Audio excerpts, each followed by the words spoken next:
Hi, and welcome. You're listening to the X22 Report. My name is Dave, and this is episode 699, and today's date is June 23rd, 2015, and the title of this episode is U.S. Government Inflates Bubbles as the Economy Slides Further into a Depression. Let's get into the economic collapse news. Now, out in Greece, the situation is absolutely crazy. But we have to understand that Greece, there is no revenue coming in from the people. Yes, there is some, but not enough to keep the government operational. We see that 70% of the Greek mortgages, they're just not being paid. The economy in Greece is so bad that Greeks have stopped paying their personal and consumer debts and are raising cash by selling family heirlooms. The people there are desperate. They have no money. They're not paying their bills. They don't have the jobs. Unemployment is high. And Greece is trying to work with the European Union. Now, how is this going? Well, we're seeing a lot of protests right now. In London, campaigners will gather in central London on Tuesday in solidarity with the Greek people.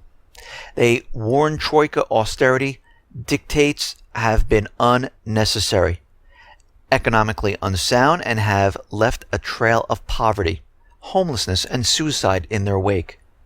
Again, the central bankers don't care about that. All they care about is we need to extend our debt. We need to put the countries in debt. Who cares about the people as long as we can gobble up their natural resources? Because that's where the real wealth is.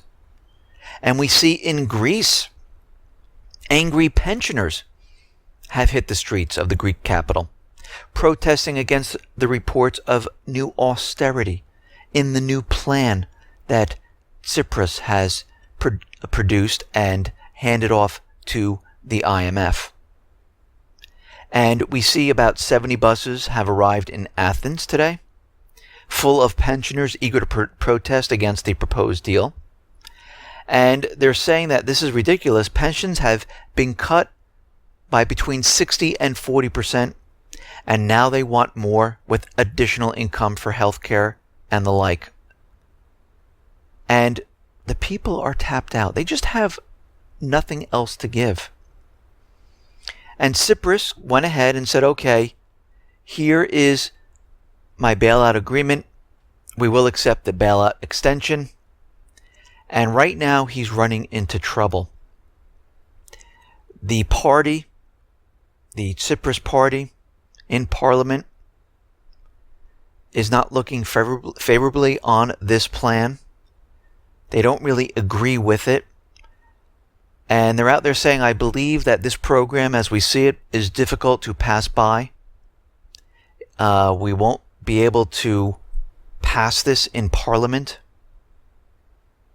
The Prime Minister has to first inform the people on why he failed and the government failed in the negotiation and ended up with this type of result.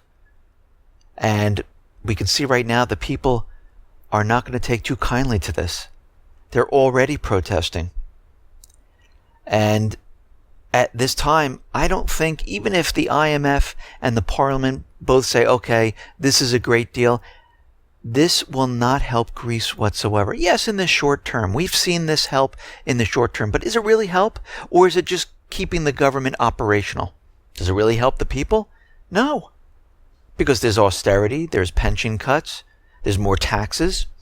And when we look at the proposal, we see higher taxes, welfare charges, we see pension cuts, and the people here in Greece are going to see this and say, you know something, we're done. And of course, they're out there telling us that the people want to stay in the European Union. They're protesting, but does it really make sense? The European Union, who put the country into debt, who stole their natural resources by buying it but with penny on the dollar. People are out of work, starving, can't pay any of their bills, but they want to stay in the European Union. Does this make any sense whatsoever? No, it really doesn't. And we can see this is all being fanned up right now to convince everyone that, yeah, the people want this. Now, the IMF received the proposal, and at first they said they disagree with it. They disagree with Greece on the corporate tax, the VAT, and pensions. And then they went ahead and said, all right, maybe it's not that bad. But I don't think it really matters at this point, because the Greek parliament is set to reject the current proposal. They're not looking to pass this, because what we're seeing right now is they want to include luxury taxes. They're going to increase taxes by 29%. This is on corporate taxes. They're going to cut pensions. It just seems like nothing has really been worked out here. It seems like Tspiras is just trying to appease everyone at this point. But the funny thing is, when all this is happening, while Tspiras is handing off this plan, he signed the deal with Putin on the new gas pipeline. So if the European Union, the IMF, and the Greek government say, okay, let's go with this new proposal, what do they do with the Turkish stream? Because the U.S. government central bankers, the EU are going to say, no, you have to break that deal. We cannot have that. And I don't think Greece is going to go ahead and do this. So at this time, I think this new proposal was to buy Tspiras some time. I mean, we'll have to see how it goes. If they do make a deal, it's not going to help whatsoever, because in 2, 3, 4, 5 months, we will be in the same exact position, just like back in 2008. When they accepted the deal in the IMF, the ECB, all were out there telling us how great it was. Everything is fine. Then they had another tranche of debt. And we know that debt does not help. Spurring economic growth, this is what helps. Now, here in the United States, Gallup's latest economic confidence index retumbled to -9. So we haven't seen the confidence index this low since November of 2014, right before the holiday season, which was a complete bust. Retail completely collapsed during the holiday season. And the last time we saw that hope was so low, the Fed kicked in QE3. 54% of Americans say the economy is getting worse, not better.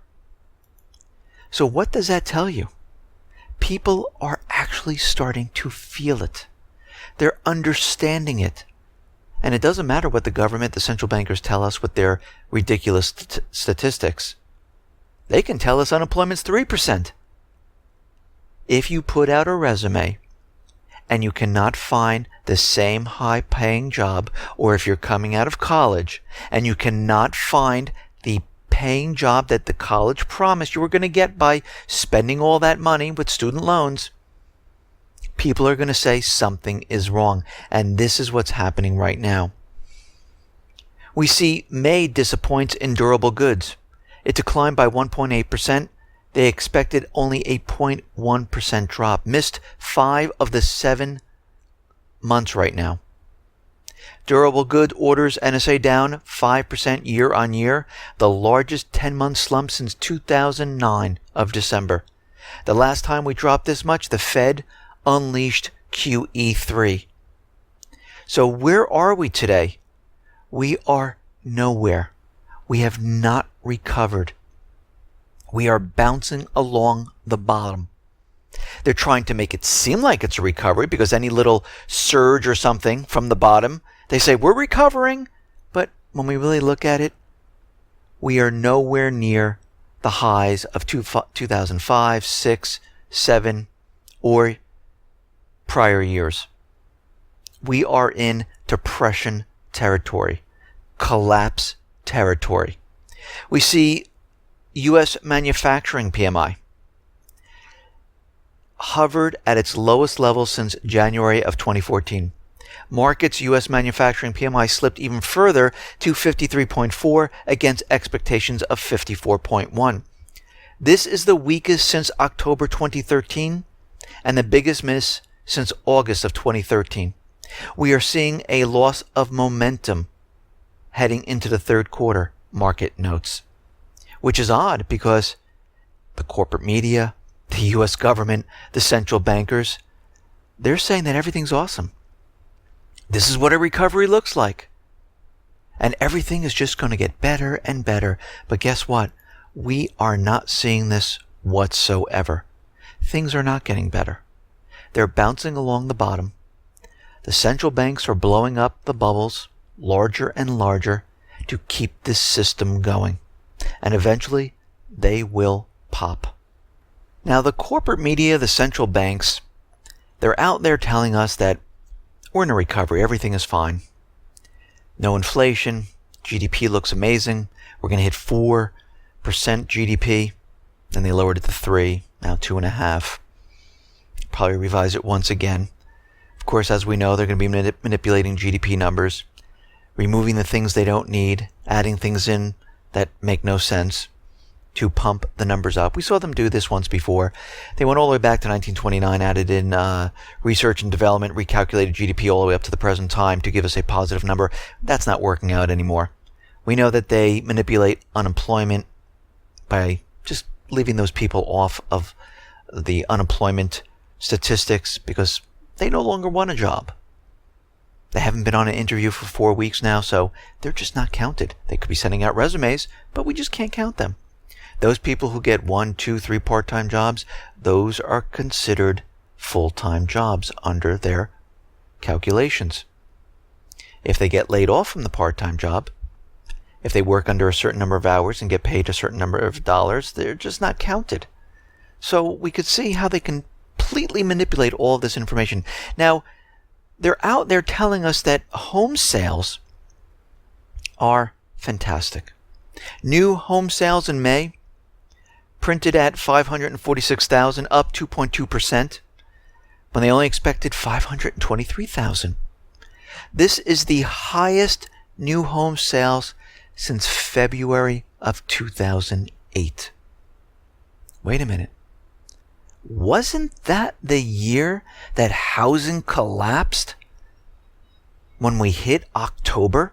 Isn't that the year the Federal Reserve came out, actually it was around January, February of 2008, and said we are not forecasting a recession anytime in the future?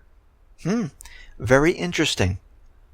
The Northeast soared 87.5% month on month, and the West rose, but the Midwest and South dropped by 5.7 and 4.3 respectively.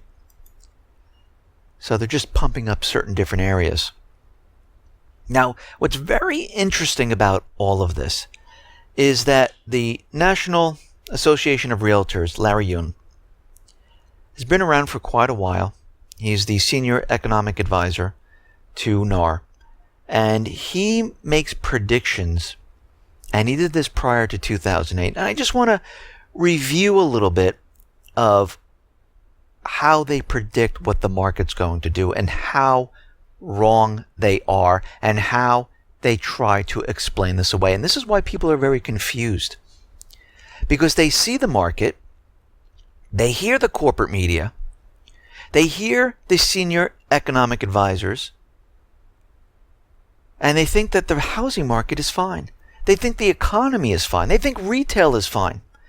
So when we look at this, and I just have to say, we all understand that U.S. home ownership rate is at, 1987 levels at this point. So keep that in mind as we discuss all the predictions from Larry Yun. Now, if we go back to June 14th of 2007, and we look at this period, we understand the market was sluggish at this time. But the National Association of Realtors expects a gradual upturn later in the year of 2007. That was their statement during that time. July 31st, 2007. Home prices were falling in certain areas. We are encouraged that home prices, at least for now, have stopped declining, said Lawrence Yun. Well, they didn't stop declining. They continued.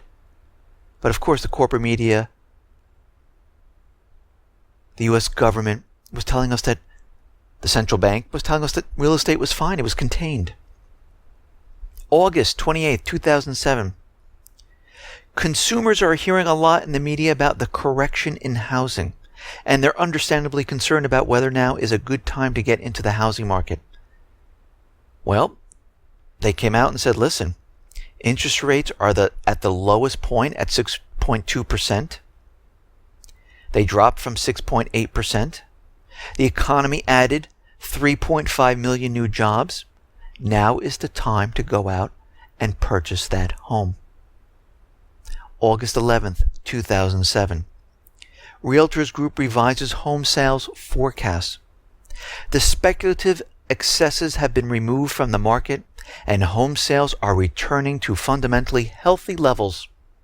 While prices remain near record highs, they're seeing that this is a perfect time to get a job and to purchase a home. But in reality, during this time period, there were layoffs and people were struggling to sell their houses. Traffic was drying up. In every area? No. In many of the areas. That was the sign at the time. January 10th, 2008. Stable existing home sales expected in early 2008. Then gradual rise. A meaningful recovery in existing home sales could occur as early as this spring. And that was the year of 2008. This is what the government, the National Association of Realtors, were telling everyone during this period.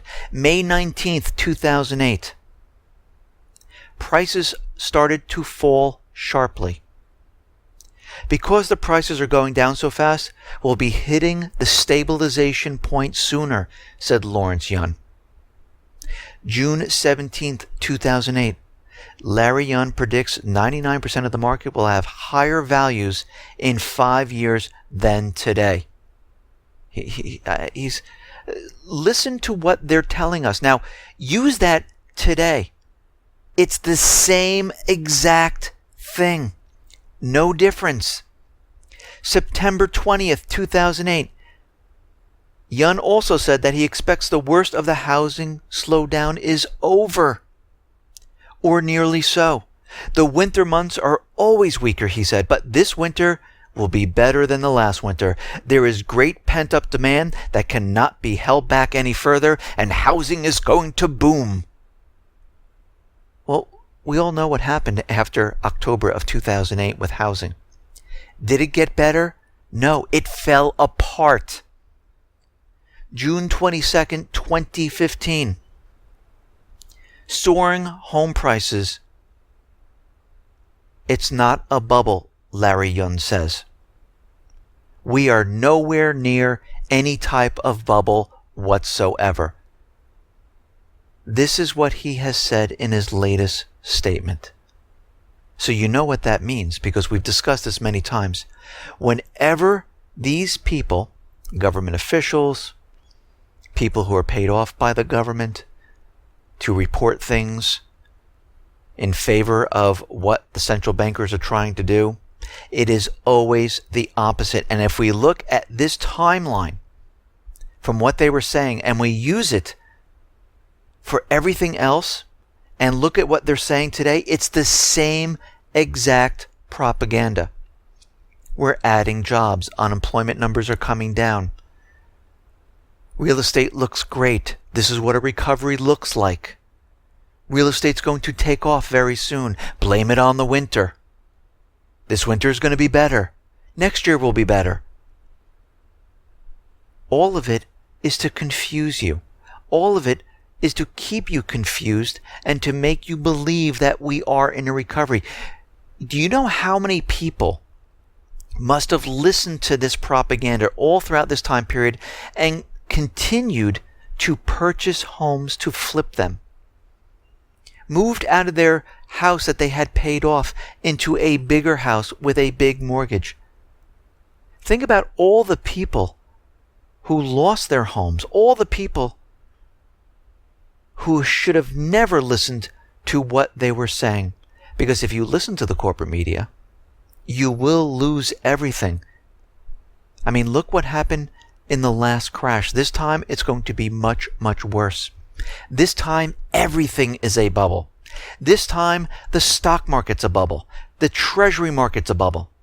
The student loan is a bubble. The auto industry is a bubble. The housing industry is a bubble.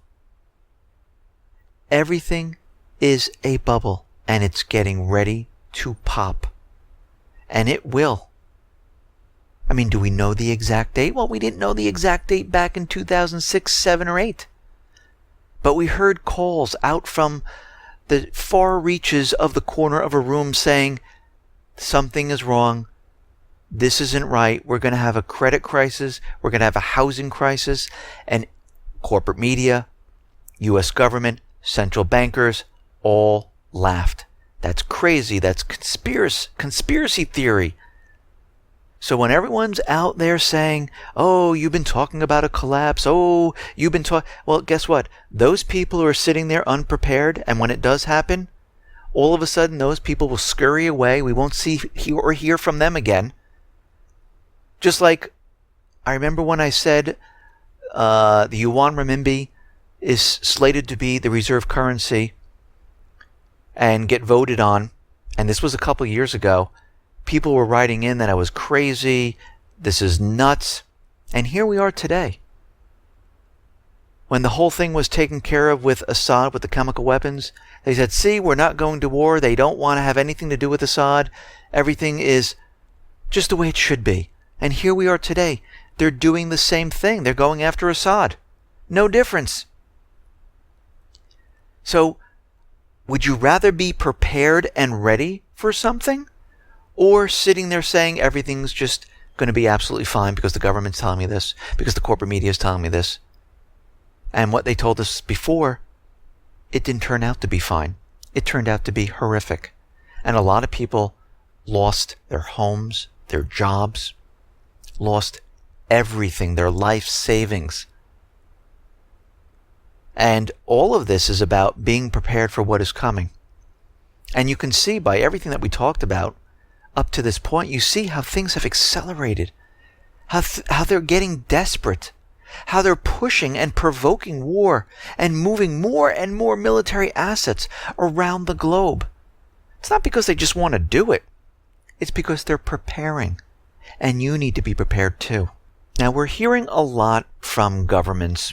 We're hearing a lot from the FBI, Department of Homeland Security, that they just don't like encryption because it allows the terrorists to communicate and they can't spy on them. And I've said this many times before, encryption has been around for thousands of years. They just use different techniques. I mean, hard copy on paper, they had different ways of encrypting a letter by using like every third letter to create a sentence. They had different methods of encrypting different information. And this has nothing to do with computers, with social media.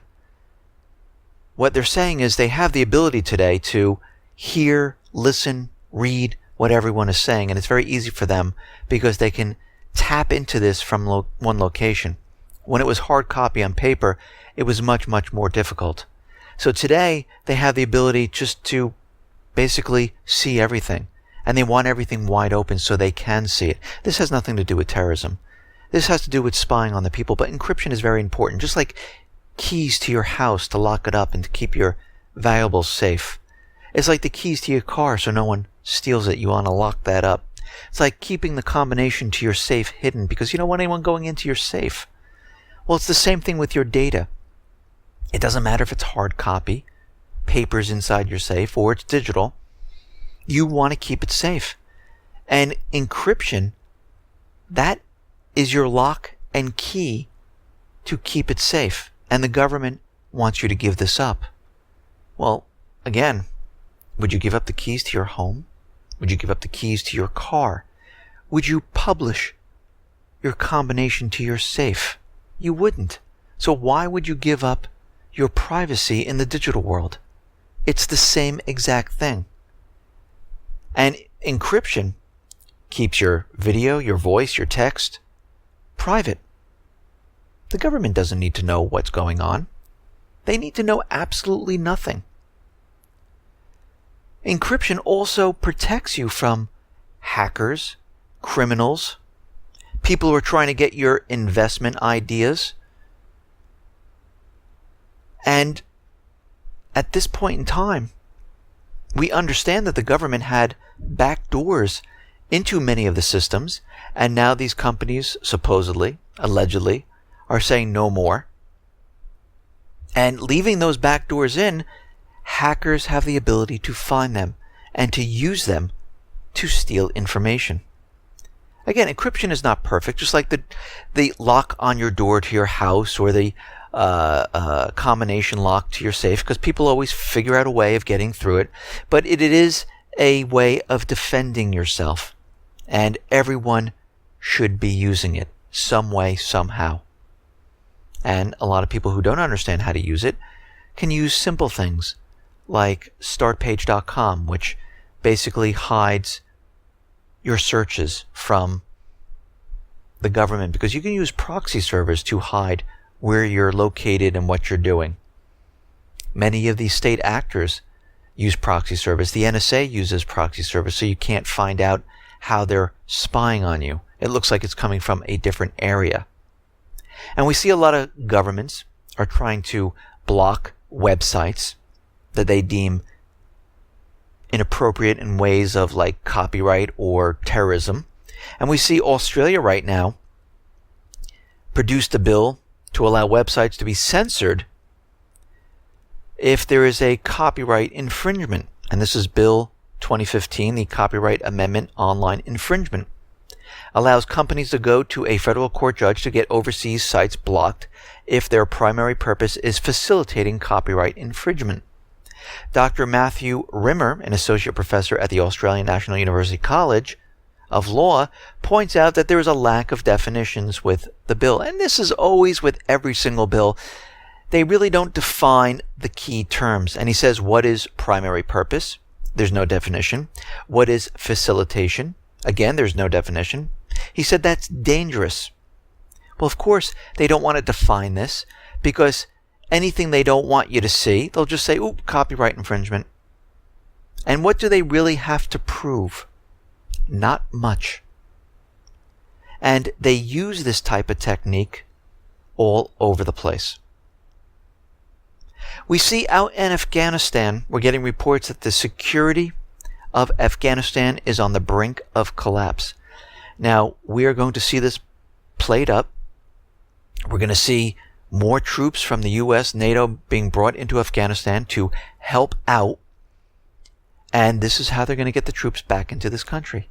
No troops will be leaving that area.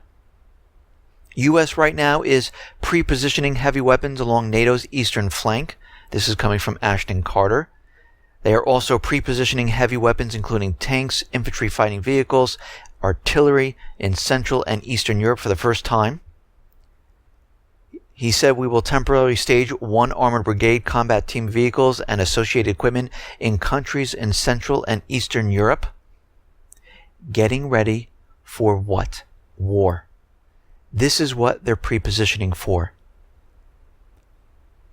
And we see that they're going to be making their move into Syria.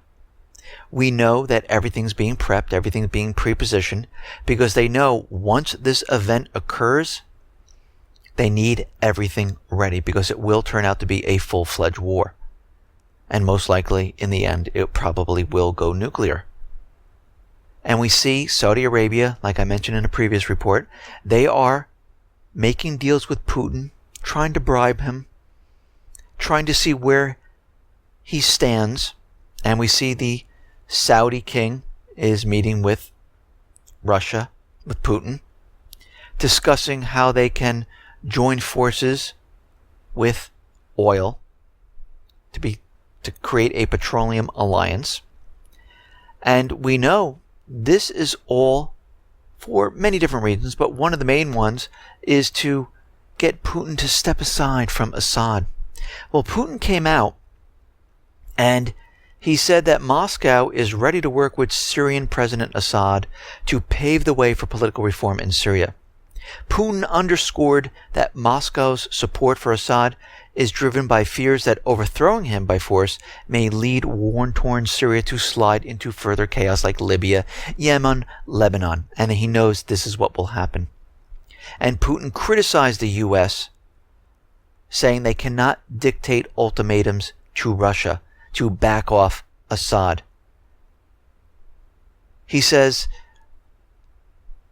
that any attempt of a coup that could lead the country to descend into the situation that Libya or Iraq has reached is unacceptable. He noted that Moscow does not want developments in Syria to reach such a situation. This is why he will stay with Assad and support Assad. And again, Saudi Arabia tried this once before.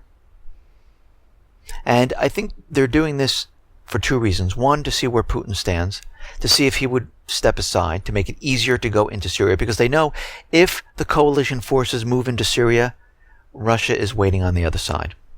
Russia is not going to sit back. Iran is not going to sit back, and they all know this.